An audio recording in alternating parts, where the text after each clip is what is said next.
नमस्कार, यो हो न्यूज 24 टेलिभिजन न्यूज 8 मा स्वागत छ। देश गम्भीर सङ्कटबाट गुज्रिरहेको छ। दलीय विकेन्द्रीकरणको स्तर अत्यन्तै दबावमा छ।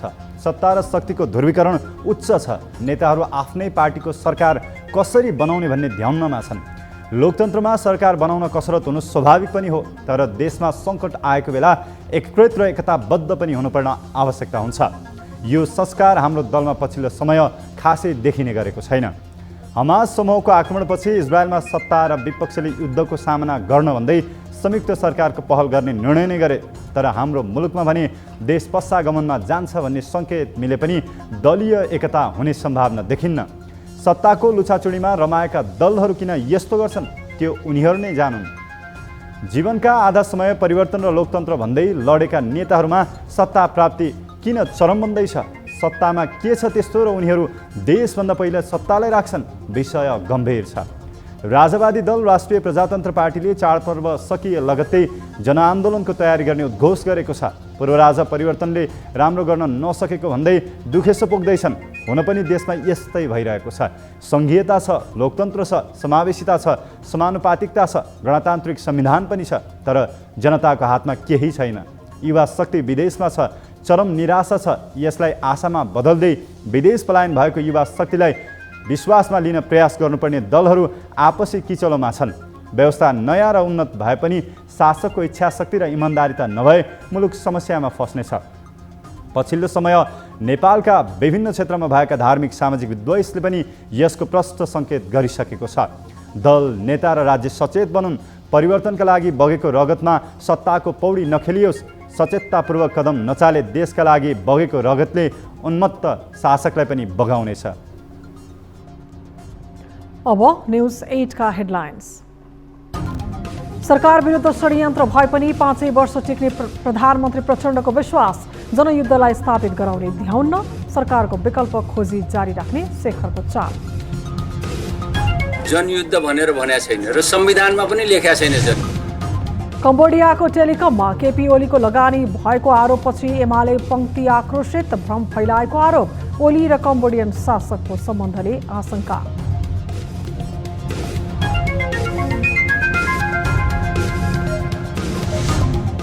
राजतन्त्र ल्याउन चाडपर्व सकिएपछि राप्रपाले जनआन्दोलनको तयारी गर्ने लिङ्गदेनको उद्घोष। पूर्व राजामाथि दलीय आक्रोश थप बढ्दो। ज्ञानेन्द्रमा पलाउँदै रोष। ओखलढुङ्गामा किवी खेतीप्रति आकर्षण बढ्दै। सयौं रोपनी जग्गामा व्यावसायिक उत्पादन गरिँदै लगानी र थप प्रविधिको ज्ञान दिनु आवश्यक। हामीले व्यवसायिक रूपमा गरेपछि यसको जिम्मेवारी निकाय कहाँ हो भन्ने हामी अब खोज्छौँ।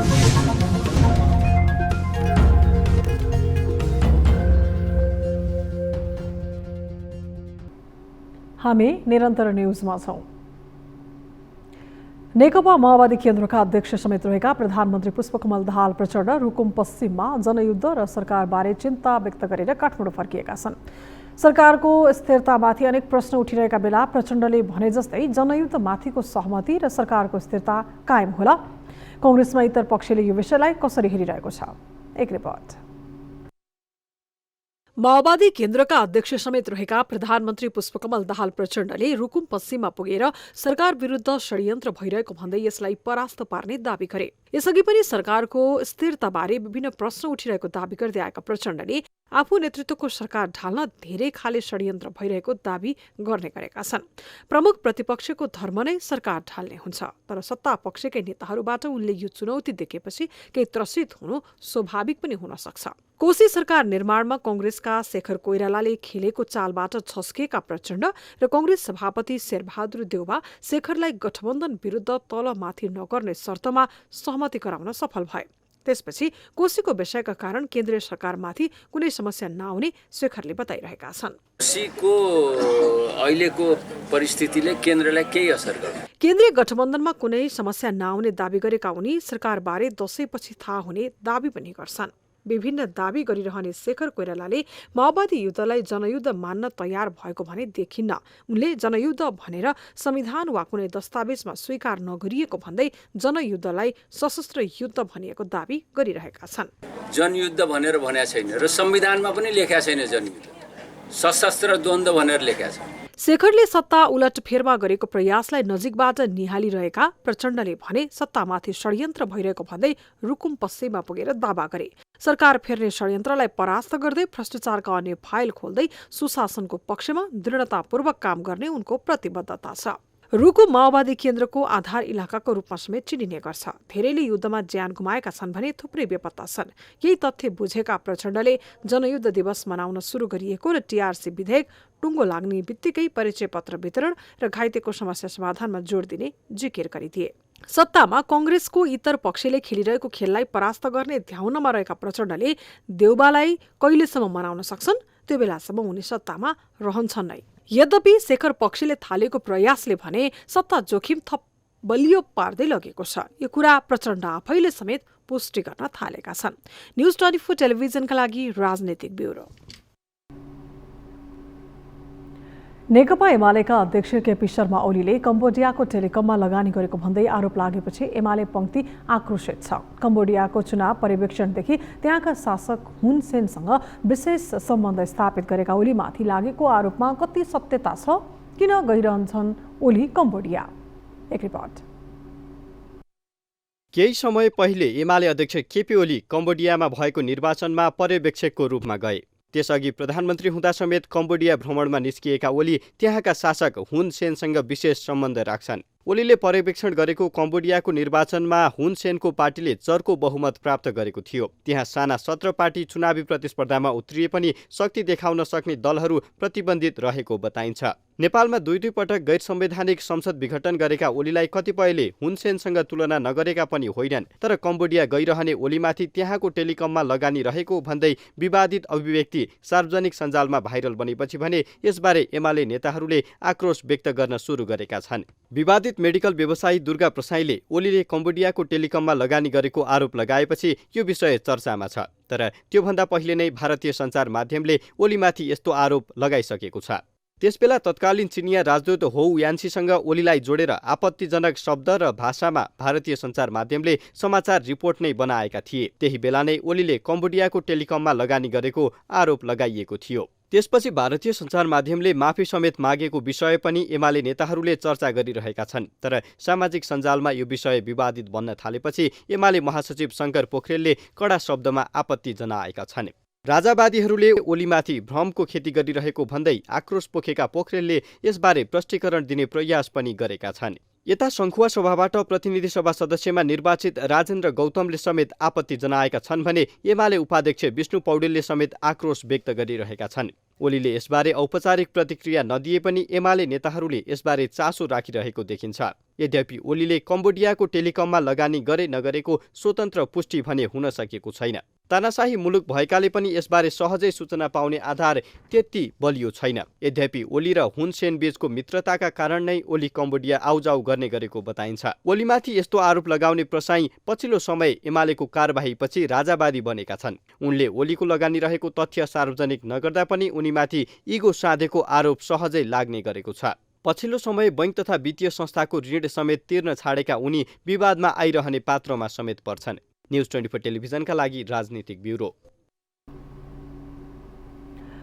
राजतन्त्रको आवश्यकता छ भन्दै राजनीति गरिरहेका राष्ट्रिय प्रजातन्त्र पार्टीका अध्यक्ष राजेन्द्र लिङ्गदेनले पूर्व राजालाई गाली गरेर सत्तामा टिकिरहन्छु भन्ने भ्रम नपार्न चेतावनी दिएका छन्। देशको परिवर्तनप्रति चरम असन्तुष्टि पोखिरहेका पूर्व राजा ज्ञानेन्द्र शाहको बचाउमा उत्रिएका राजेन्द्रले चेतावनी नै दिनुपर्ने अवस्था किन आयो? राजेन्द्रको चेतावनीले वर्तमान व्यवस्थालाई केही प्रभावित बनाउन सक्छ त? एक रिपोर्ट। अमेरिका भ्रमणमा निस्किएका राप्रपा अध्यक्ष राजेन्द्र लिङदेनले राजालाई गाली गरेर सत्तामा टिकिरहने सोच नबनाउन चेतावनी दिएका छन्। पूर्व राजा ज्ञानेन्द्रले देश डुब्न लागेको भन्दै बेला बेलामा वक्तव्य र अभिव्यक्ति मार्फत चिन्ता व्यक्त गर्ने गर्छन्।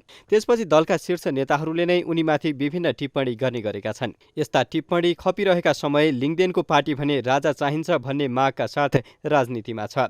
राजनीतिक धर्म निभाउन पनि लिङदेनले अमेरिका जानु पहिले विमानस्थलमा कुरा गर्दै परिवर्तन ल्याए, परिवर्तनको संवाहक हुँ भन्ने दलहरूले राम्रो गरेर देखाउन नसकेको भन्दै जनआन्दोलनको तयारी गर्ने उद्घोष नै गरे। चिन्ता व्यक्त गर्ने राजालाई गाली गर्नुको बदला अहिलेको परिवर्तन ल्याए, यो परिवर्तनको संवाहक हुँ भन्ने दलहरूले राम्रो गरेर देखाउनु। पर्वहरू सकिए लगतै जनदबाव र जनआन्दोलनको तयारी गर्ने दाबी गरेका लिङदेनले कस्तो तयारी गरेका हुन् भन्ने विषय भने टुङ्गो लागिसकेको छैन। तर दशैंको दिन टीका जमरा लगाउँदै पूर्व राजाले छोटो प्रतिक्रिया दिँदै भूकम्प गइरहेको र सचेत हुन अपिल गरेका थिए। तर त्यसभन्दा पहिले उनले आफ्नो वक्तव्यको विषय पनि जोडेका थिए, जसमा उनले परिवर्तन भनिए पनि त्यसले देशलाई राम्रो गर्न नसकेको दाबी गरेका छन्। सबै नेपाली दिदीबहिनी दाजुभाइहरू व्यक्त गर्न चाहन्छु। मैले जे भन्ने अस्ति सप्तमी दिन मैले भनिसकेको छु। अहिले धेरै भन्नु पनि नहुने हो। हामीले त्यो भएर पाठ पनि सिक्नु पर्नेछ। छिनछिनमा भुइँचालो पनि आइराखेको विचार छ। तपाईँहरू सबै आइदिनु धन्यवाद। पूर्व राजाको सक्रियता लोभलाग्दो बन्दै गइरहेको छ। उनी जाने कार्यक्रममा सर्वसाधारणको भिड नै लाग्ने गरेको छ। भिड आफूतिर आकर्षित भइरहेको समय बेला बेलामा असन्तोष व्यक्त गरिराख्ने पूर्व राजालाई नेकपा एकीकृत समाजवादीका अध्यक्ष तथा पूर्व प्रधानमन्त्री माधव नेपालले भने पार्टी खोलेर राजनीतिमा आउन चुनौती दिँदै आएका छन्। जनताको जनताका चाहना के छन् भनेर हाम्रो माननीय दुर्बल थापाजीले हाम्रो माननीयजीले भनिसक्नु भएको छ। अस्ति भएको निर्वाचन आफैमा जनमत संग्रह हो। जनताले सिधै के देखायो भने यी पार्टीहरूलाई हामी विश्वास गर्छौं। अरूलाई पनि लाग्दछ भने आउन् चुनावमा, पार्टी बनाउन्, चुनाव लडुन्। पुरानै पार्टीमा सामेल भए पनि हुन्छ, नयाँ पार्टी बनाए पनि हुन्छ। उसो त शीर्ष दलका सबै नेताहरूले पूर्व राजामाथि आक्रोश व्यक्त गरिरहेका छन्। अझ नेकपा एमाले त राजावादीहरूका कारण आफ्ना अध्यक्ष केपी ओलीको मानवर्धन नै भएको भन्दै आक्रोश पोखिरहेको छ। राजावादीबाट खतरा महसुस गरेको एमाले यिनै लिङदेनसँगको सहकार्यलाई भने तोड्न सकेको देखिँदैन। विभिन्न चुनावदेखि प्राय स्थानमा राप्रपासँग सहकार्य गर्दै आएको एमाले र ज्ञानेन्द्रलाई चुनौती दिने दलहरूले लिङदेनको कदम अनुसार आन्दोलनको तयारी भए के गर्लान्, त्यो भने रोचक विषय बनेको छ। न्युज 24 टेलिभिजनका लागि राजनीतिक ब्युरो। हामी निरन्तर न्युजमा छौँ। एकपटक लगाएपछि वर्षौंसम्म फल दिने तर आम्दानीको राम्रो सम्भावना समेत देखिएपछि ओखलढुङ्गामा किवी फलको व्यावसायिक खेतीतर्फ कृषकको आकर्षण बढेको छ। केही वर्ष अघिसम्म ओखलढुङ्गाको तल्लो क्षेत्रमा फाटफुट 2-4 बोट देखिने किवी अहिले भने माथिल्लो भेगमा थुप्रै रोपनी क्षेत्रफलको जमिनमा देख्न सकिन्छ। सुरुवातमा नमुनाका लागि 2-4 बोट रोपेका कृषकहरूले समेत अहिले व्यावसायिक रूपमै यसको खेती सुरु गरेका छन्। एक रिपोर्ट। ओखलढुङ्गाको सिद्धिचरण नगरपालिका 5 मानेडाँडा बेलबाटेका निमानुरी शेर्पाले आफ्नो झण्डै 15 रोपनी क्षेत्रफलको जमिनमा किवी खेती गरेका छन्। वैदेशिक रोजगारीको सिलसिलामा 10 वर्ष मलेसिया बसेका उनले 3 वर्ष अघि स्वदेश फर्किएर आफ्नै भूमिमा केही गर्नुपर्छ भनेर किवी खेती सुरु गरेका हुन्। सुरुमा युट्युब र विभिन्न सामाजिक सञ्जाल मार्फत किवी खेतीको सम्भाव्यता र खेतीबारे आवश्यक ज्ञान हासिल गरेका उनले पहिलो पटक रामेछापको एक नर्सरीबाट झण्डै 140 बोट बिरुवा ल्याएर यसको खेती सुरु गरेका थिए। स्थानीय सरकार र कृषि ज्ञान केन्द्रको 6,75,000 अनुदान समेत गरी 15 लाख लगानी गरेर उनले किवी खेती गरिरहेका छन्। बिरुवा लगाएको दोस्रो वर्षबाट फल लाग्न थालेपछि गत वर्ष उनले झण्डै 80,000 को किवी बिक्री गरेका थिए। गत वर्ष भन्दा यो वर्ष निकै राम्रो फल लागेकाले आम्दानी पनि राम्रै हुने अपेक्षा गरेका उनलाई उत्पादन भएको किवी बिक्री नहुने हो कि भन्ने चिन्ता छ। उत्पादन धेरै गरिसकेपछि कुहेर त्यत्तिकै खेर फाल्नु पर्यो भने त मैले यो धेरै लगानी गरेर मेहनत गरेको महत्त्व हुँदैन। बजार व्यवस्थापनकै मेन चुनौती हुन्छ।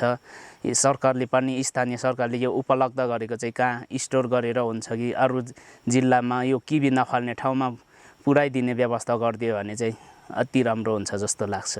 यता सिद्धिचरण नगरपालिका 11 का चित्रकुमार श्रेष्ठले पनि 3 वर्ष अघिबाट झन्डै 40 रोपनी क्षेत्रफलमा किबी फलको खेती गरिरहेका छन्।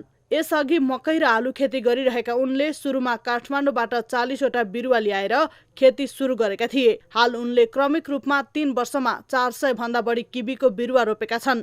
अमेरिका बसेर आफ्ना सहयोगी मार्फत जिल्लामै किबी खेती गरिरहेका उनका एकजना साथीले किबी खेती गर्न सुझाव दिएपछि उनी यो खेतीमा आकर्षित भएका हुन्। कृषि ज्ञान केन्द्रको 3 लाख अनुदान सहित उनले हालसम्म यो खेतीमा झन्डै 20 लाख रुपैयाँ खर्च गरिसकेका छन्। हाल किबीले राम्रो उत्पादन दिन थालेको भए पनि बजारीकरणमा भने समस्या देखिएको उनको भनाइ छ। 2-3 कुइन्टल उत्पादन हुने सम्भावना छ र बजार हेर्दाखेरि किबी चाहिँ बजारमा अरू साथीहरूले पनि ल्याएर बेचिरहँदाखेरि किबीको मूल्य नै छैन। अहिले हामीले व्यवसाय रूपमा गरेपछि यसको जिम्मेवारी निकाय कहाँ हो भनेर हामी अब खोज्छौँ। शेर्पा र श्रेष्ठ जस्तै जिल्लाका झन्डै 1 दर्जन कृषकले किबीको व्यावसायिक रूपमै खेती गरिरहेका छन्। उनीहरूले थुप्रै लगानी गरेर खेती गरेको देखेपछि साथीभाइ छिमेकीले समेत यो खेतीबारे चासो दिन थालेको उनीहरूको भनाइ छ। किबी खेती गरेरै केहीले मनग्गै आम्दानी पनि लिइसकेका छन् भने केही खेती गर्ने तयारीमा समेत छन्। कृषकहरूलाई यसको व्यावसायिक रूपमै खेती गर्न कृषि ज्ञान केन्द्र ओखलढुङ्गाले पनि अनुदानका साथै विभिन्न प्राविधिक समेत सहयोग गरिरहेको छ। अलिकति बगैँचामा चाहिँ समस्याहरू पनि आउन थाले र ती समस्याहरूको समाधान गर्नको लागि हामी फिल्ड लेभलमै गएर त्यस पछाडि हामी आफै जान्छौँ र उहाँहरूलाई हामीले जानेको र अझ छैन भनेदेखि खोजेर उहाँहरूलाई त्यो रोग किराहरूबाट बच्ने उपायहरू र त्यसलाई बेला बेलामा प्रत्येक महिना गरिने व्यवस्थापनका कुराहरू चाहिँ हामी उहाँहरूलाई दिइ नै राखेका छौँ। जिल्लामा मनग्गै किबी उत्पादन गर्न थालिएको भए पनि उत्पादित किबीले बजार र उचित मूल्य भने नपाएको कृषकहरूको गुनासो छ। स्थानीय सरकारले बजारीकरणको लागि आवश्यक सहयोग गर्नुपर्ने उनीहरूको माग छ। किबी खेतीलाई थप व्यावसायिक बनाउन सम्बन्धित निकायले कृषकलाई प्रोत्साहन, नयाँ कृषि प्रविधिको बारेमा आवश्यक ज्ञान, सिप र तालिम प्रदान गर्न आवश्यक देखिन्छ। न्युज 24 टेलिभिजनका लागि ओखलढुङ्गाबाट टिभी जर्नलिस्ट राज दयालको रिपोर्ट। नेपाली अन्डर 19 क्रिकेट टोलीले मलेसियामा जारी एससीसी प्रिमियर कपको उपाधि उचाल्दै आसन्न अन्डर 19 एसिया कपमा स्थान बनायो। गत फागुनमा युएईमा सम्पन्न आइसिसी अन्डर 19 एसिया क्षेत्र छनौट जितेर यसअघि नै टोलीले अन्डर 19 विश्वकपमा स्थान बनाइसकेको छ। बलियो विरासत बोके पनि पछिल्लो वर्षहरूमा केही खस्केको नेपाली युवा टोलीलाई यी दुई प्रतियोगिताबाट फेरि चम्कने अवसर मिलेको देखिन्छ। एक रिपोर्ट।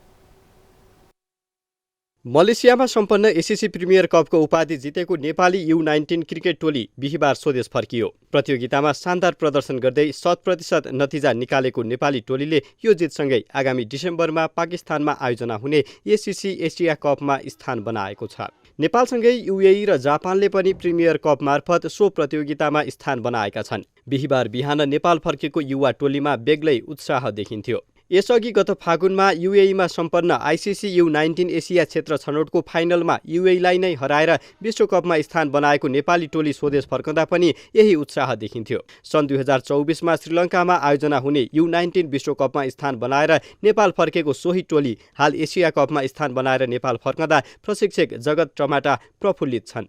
यसको सम्पूर्ण श्रेय खेलाडीहरूलाई नै जाने उनी बताउँछन्। ओभरअल भन्छ परफर्मेन्स टिमको भनौँ एकदमै राम्रो छ।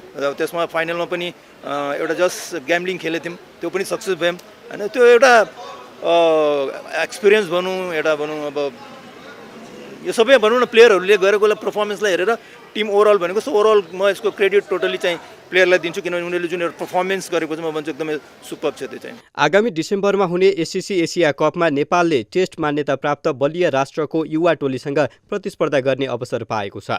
नेपालले प्रतियोगिताको समूह चरणमै भारत र पाकिस्तानको सामना गर्नेछ। यस्तै सन् 2016 को U19 विश्वकप खेलेपछि छनौट चरणबाट बाहिरिँदै आएको नेपाली टोलीका लागि अवसरको अर्को ढोका खुलेको छ। एसिया कप लगत्तै 2024मा श्रीलङ्कामा हुने U19 विश्वकपमा नेपालले विश्वस्तरीय टोलीसँग प्रतिस्पर्धा गर्नेछ। विश्वकपमा नेपालको समूहमा पाकिस्तान, अफगानिस्तान तथा न्युजिल्यान्ड रहेका छन्। आगामी विशाल चुनौतीलाई नेपाली युवा टोलीले उत्साहित भएर प्रतीक्षा गरिरहेको छ। सबभन्दा ठुलो टिम होइन वर्ल्ड क्रिकेटमै इन्डिया, पाकिस्तान अनि अस्ट्रेलियाहरू हो होइन। सो अहिले चाहिँ एसिया कप छ। सो इन्डिया पाकिस्तान अब भनौँ न तिनीहरूसँग टफ कम्पिटिसन गरेर होइन अब सकेसम्म होइन हराउनु त अभियसली यहाँबाट गएपछि अब हराउने नै जान्छौँ हामी।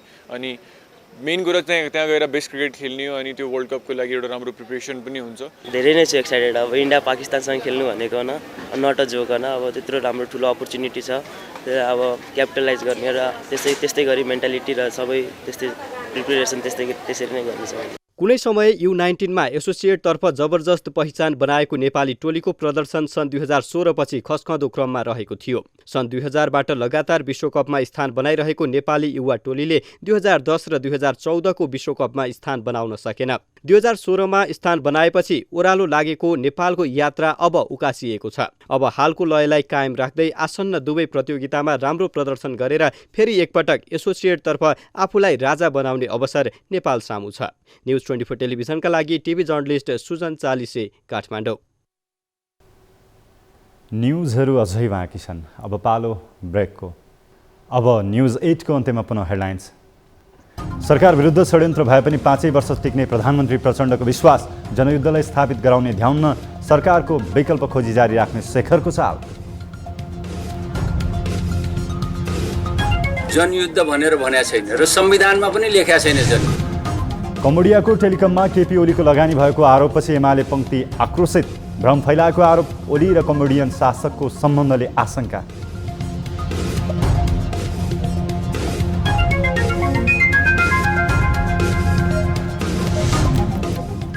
राजतन्त्र ल्याउन चाडपर्व सकिएपछि राप्रपाले जनआन्दोलनको तयारी गर्ने लिङ्गदेनको उद्घोष। पूर्व राजामाथि दलीय आक्रोश थप बढ्दो। ज्ञानेन्द्रमा पलाउँदै रोष।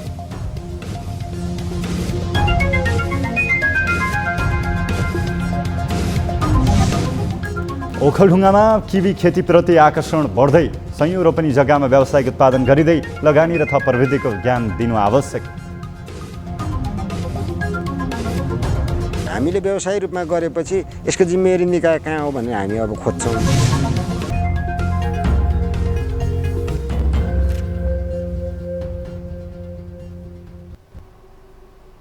न्युज 8 अहिलेलाई यति नै। थप न्युजका लागि हाम्रो वेबसाइट www.news24nepal.com हेर्नुहोला। साथै हामीलाई फेसबुक, ट्विटर र युट्युबमा पनि फलो गर्न सक्नुहुनेछ। यस्तै मोबाइल, भाइबर, इमेलबाट 24 हेल्प डेस्कमा समस्या र गुनासो गर्न सक्नुहुनेछ। अहिलेलाई बिदा दिनुहोस्। हामी निरन्तर न्युजमा छौँ। नमस्ते।